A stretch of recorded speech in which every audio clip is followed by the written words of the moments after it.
I will say two things. First, I have always a weird feeling that I didn't choose the movies, but the movies chose me. Saying that it's like sometimes it's strange to look at the past, what I have done, but the most important thing I will say is that I want, as a filmmaker, when I started when I was your age, I wanted to do fiction. I wanted to direct actors, I wanted to write screenplays, but life made me make a detour, and I started by doing documentaries, and that was by far the best film school I had. To be alone with a film camera and to learn how to be in relationship with reality with one camera, being alone with it, and develop my own sensibility with the camera. That is the most important thing. From there, being alone with one camera, I always tried not to make too much of a step, trying always to make movies that I will feel that I will have the capacity technically. I mean, my first feature film was about a boy and a girl on a sidewalk. There was like, and from there I built slowly. When I felt I would have never start my career with a movie like Dune. I mean, I would be dead right now. Yeah. So in a previous interview, you mentioned something very interesting about documentary, that you feel like total freedom by doing documentary. How it is different with fiction? No, I feel free with the fiction. It's just that fiction is like, of course, the weight of the process, but it's just that to, again, develop an eye, to develop your sensibility is fundamental. I think it's so when you go, every time I walk on set, even today, I reconnect with that part of myself that used to use the camera like a pencil, that used to work with the camera alone. I always try to reconnect with that spirit. So when I'm on the set with the film crew, I found back that freedom that you're talking about. And consider that personal experience, how is Dune a continuation of your previous work? There's like I will say something about since the beginning of my let's say career. I was interested by the relationship between women and power. It's because where I'm coming from, and so there's a lot of that in Dune, I would say. And you have been able to explore some aspects of the human experience, like how violence shapes identity, or how the language we speak determines how we think, and how the consequences of violence sometimes becomes an intergenerational trauma, and that kind of things. So all of these themes, I think, they are present in Dune. And you have always thought about Dune as the film that will convey all of these thematic concerns? It's a good question. It's true that it's a film that combines a lot of those topics. I will not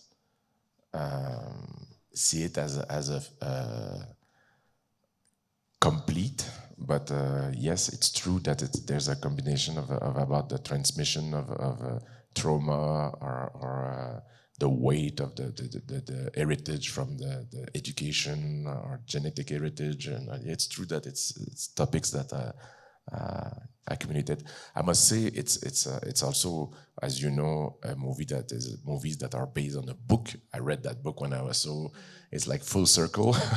I was probably influenced by the ideas in the book when I was a teen.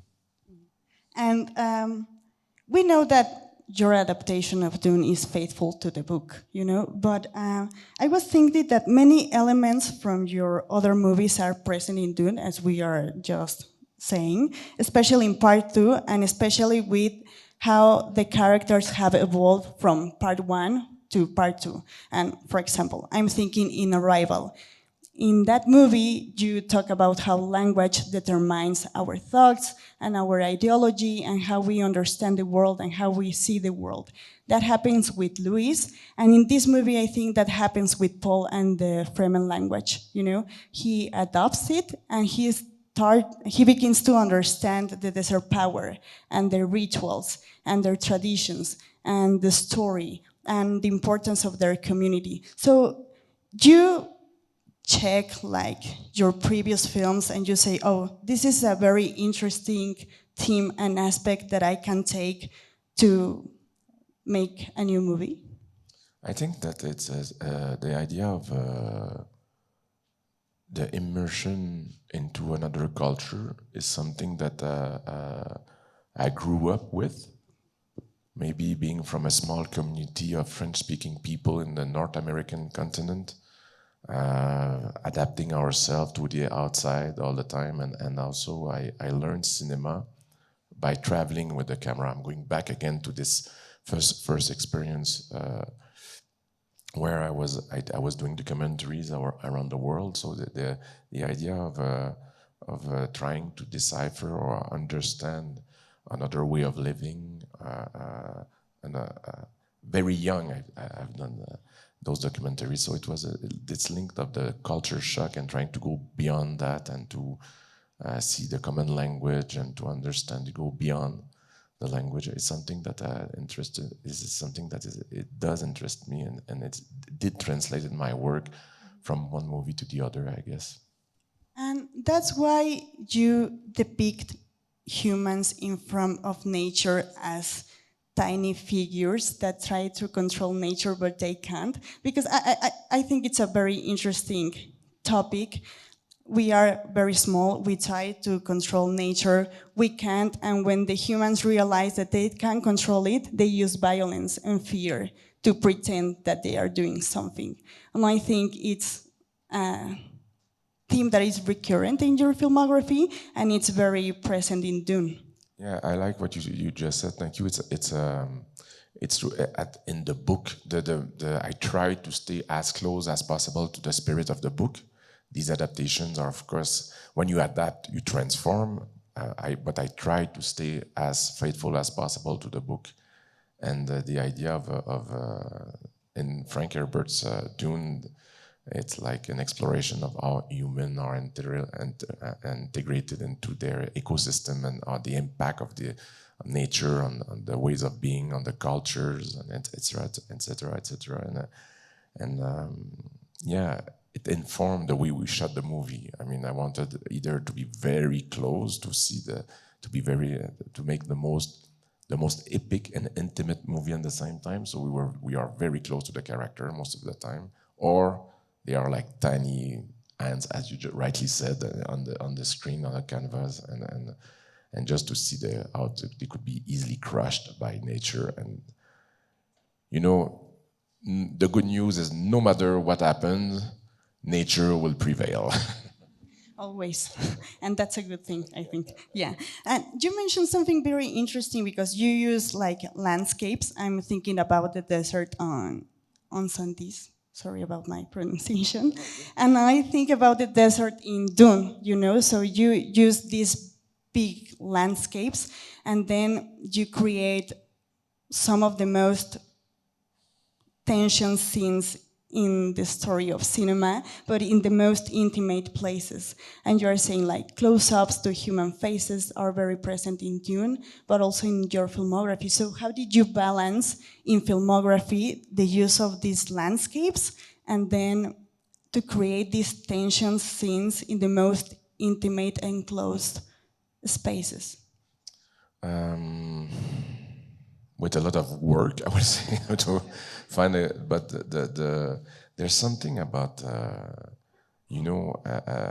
mood and the emotion that comes out of a landscape, that the shifts of light on landscape, and I've been raised in the countryside, and I developed very early on a sensibility about the power of the light and nature, and again I found the same joy with of filming with the human face that shifts like those landscapes, and there's a link there, and I'm still I'm still trying to understand that link, but it's not. And technology and visual effects play a crucial role in Dune to achieve those landscapes and those impressive visuals. So, can you tell us more about how you use technology for these films, considering you use also a lot of natural visuals? Yeah, the thing is, I wanted to tell that story. It's a beautiful story. It's a very powerful story, and what interested for me, of course, is that how human this story is, how relevant to our time this story is, and I want to really to put the human at the center of the story. I didn't want to have technology, spaceships, or it. For me, it's really like a tragedy, a dramatic story that is very powerful and. A love story, and I wanted to focus on that.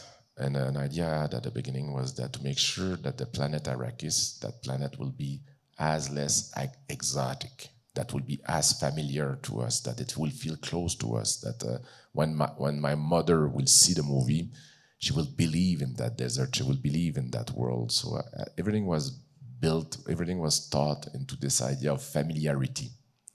So the audience doesn't feel alienated by what they are seeing. And for the visual effects, I'm not I think it's old idea, but it's always like to use the power of nature. You know, it's like I wanted the movie. The book is about ecosystems. It's about the power of nature. So I brought the crew in the real desert, in the real environments, and I insisted that we will use as less. The CGI will need to follow nature all the time. It will be not the opposite. We try to shoot most of the movie with and then incorporate. There's a lot of CGI, but it's always embedded. It's always hidden in the coming out of the reality, and we work very hard to make sure it's all about light, how to study light, how to understand the light on the objects, on the sand, on the landscape, and how to modify that and to be sensitive. So again, going back to documentary, doing documentary. By doing so, you are like you develop an eye to be sensitive, to develop a sensibility with nature again. Now it's time for some of the students' questions. Yeah? And this is from Emiliano Porras Navarro from... Wow, you're very popular. From Universidad Iberoamericana, and this is the question. In your distinctive approach to filmmaking, especially in films like Blade Runner, how did you balance fidelity to the original vision with the need to bring your own creativity and unique perspective to the work?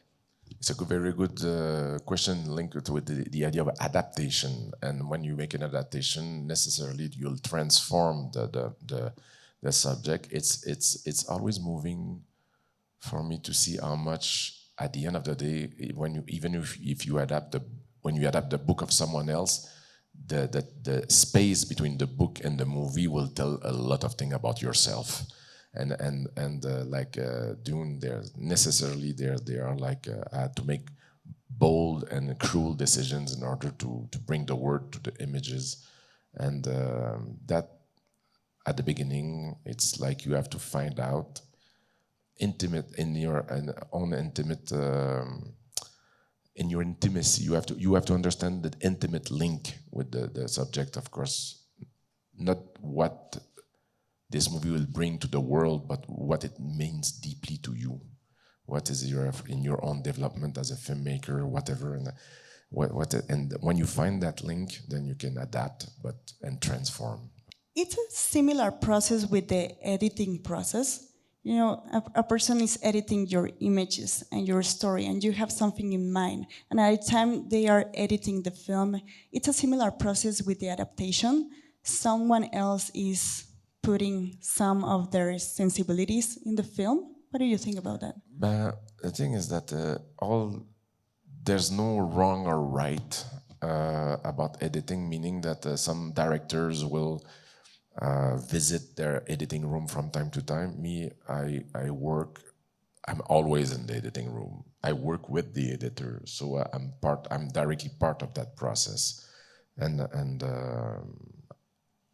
There was a period of my life where I was editing by myself, but I think it's much more creative and interesting to work with an editor, more specifically an editor that is by far better than you, because there's more tension and it's more challenging but it's not the same. The process of adaptation is something super intimate. The editing is a teamwork that goes into the direction of the screenplay. So it's not the same. And this is a question from Alexia Escamilla from Universidad Iberoamericana. How do you approach a story from your role as a screenwriter, and how does it differ from approaching it as a director? The difference between screenwriter and director? Uh-huh. Let's say that there's like when I'm writing, it's like a space of pure pleasure without stress, without pressure, without directing is like a war zone. It's like there's a lot of pressure, the pressure of time and anxiety. Yeah, it's total different space. Yeah. And this is a question from Aurora Cruz from Universidad del Valle de Mexico. What elements must a film script have in order for you to be interested in or decide to take it to the cinema? That's where what I said at the beginning, which is the mystery is. I never thought as a film student that I will do one day a film like Prisoners. It was not. I was not looking for to do that kind of a movie, but it's a movie that went. And when I read the screenplay, there was something into it that spoke directly to where I was as a human and a filmmaker at the time. So it's a very intimate relationship. I cannot. It's very mysterious for me. It's something that you have to. If it does touch something inside you about what you think about the world right now, and then that's like so it's very in French we said intangible. It's not tangible. It's like it's something that it's difficult. I will think about that later. I will try to answer, but. This is a question from Samantha Camalici from Universidad Iberoamericana. How do you direct actors and actresses so their characters have a compelling arc once the film is edited? First of all, it needs to be in the screenplay. I mean, it's like there's a lot of preparation in the screenplay. Then in prep, there's a lot of meetings with actors to go through each scene to make sure that they understand in the scenes what the scenes means, how you enter the scene and how you get out of that scene, what would be the trajectory, the emotional trajectory, and if there are questions, if they have problem with the lines, everything needs for me to be done in prep. Because when you are on set, it's too late. For me, once I'm on set, it's not about ideas, it's visceral. And my job as a director is to protect the intimacy around the camera. Even if there's like hundreds and hundreds of people on set, my job is to make sure that there's a bubble where I'm gonna protect the concentration and the focus of the actor and that we will be as connected as possible so I can bring them where I want them to be. And saying this, the work and prep is very important because they are all actors and actresses, they are all different. They are not the same, they all have different needs. And as a director, I don't want them to adjust to myself. I want to adjust to them. I want to understand what kind of animal I have in front of me and how I can speak to this animal and make sure that find a common language. And sometimes it can be some actors that just need to be touched on the shoulder. Sorry, touch on the shoulder. Other, it's more intellectual. It's like they're all different, and the idea is just to, try to connect. This is a question from Gustavo Ordóñez from the Film Tours. What was the biggest challenge you faced in maintaining balance between action, character development, but especially with the introduction of new characters and plots in this second part? It's a good question, and again, I will say that the main thing in the screenwriting. I mean, I wrote a screenplay with John Spade. I was like I would say the main writer on the part 2, and that was my main concern. And it's like something that it needs to be in the DNA of the screenplay. If I try to create that on set, it's too late. This is a question from Fabio Castellanos from Anáhuac. Why did you decide not to include Faith Rauta until the second part? The adaptation is it's a book that is very dense, and there was like a lot of decisions like that were made. One of them was, the first one was that the movie will be seen as much as possible from Paul's perspective. My first idea was that the movie will be exclusively seen from Paul's perspective. In the book, there's a back and forth between different houses, and I love the idea to have something more immersive. I love the idea that the camera will be just behind Paul's shoulder, that we will follow this boy that will land on the planet, discover that new landscape, new space, that new culture. I felt that was the best way to create something cinematic with the book, but that meant that I will have to change a bit the structure and to keep Fedrota for the second movie. I also loved the idea that I wanted to keep a lot of firepower for the second one. I wanted the second movie to have a lot of new elements, new characters. When we made the second film, one of the things I said to my production designer is that I didn't want to. I wanted all the sets to be new. That we will never go back to the same location as we did in part 1. I wanted that the audience will have a total new, fresh experience.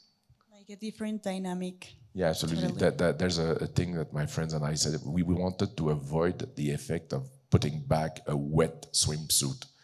You know what I mean? A cold, wet swimsuit. We wanted not to. This is a question from Juan Manuel Santillad from Anáhuac. What were the challenges in terms of storytelling for this second film? Many, but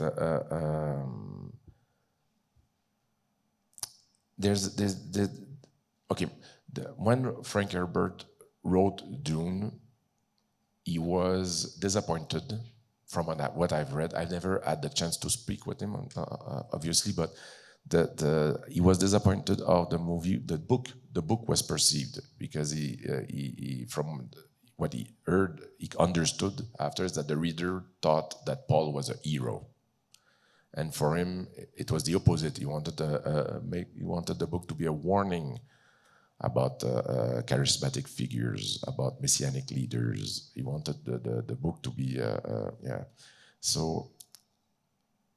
For that, to correct that, he wrote a second book called Dune Messiah, that is a kind of a little epilogue to correct and to make sure that people understood what he wanted to say with Dune. So me, I had the luxury to know that. I did the adaptation having that in mind. So I think and I hope that my adaptation is close to Frank Herbert's initial idea. And the last one, Carla Perez from Universidad Iberoamericana. What is the best advice you have ever received as a filmmaker, and what you can share for all of the students here today? The first one I mentioned right at the beginning is that I think it can be a good idea to develop an eye by yourself. I said that already. Something that probably your teacher told you or other filmmakers, but it's true. Watch old movies. There's something about old masters. There's something about movies that have been made in the past sometime that can be, it's very impressive. And don't follow advice. That's what Yeah, because at the end of the day, there's something, it's very important as film student that you develop your own voice. When you go and you start making movies, you will be confronted to what they call the industry. There's it's easier for the system, there's a way of doing things, and it's important that you develop your own voice and you find your own way of doing things. Things of John Cassavet, for instance, someone that he developed his own way of using cameras and his own way of working with actors, and that was made out of the system. There's something I love when we see filmmakers that develop their own approach, because no matter what, you will be confronted to the system, and the system works, but still it's a hard form and you need to find your voice. Voila, so that's what I want to say. Thank you.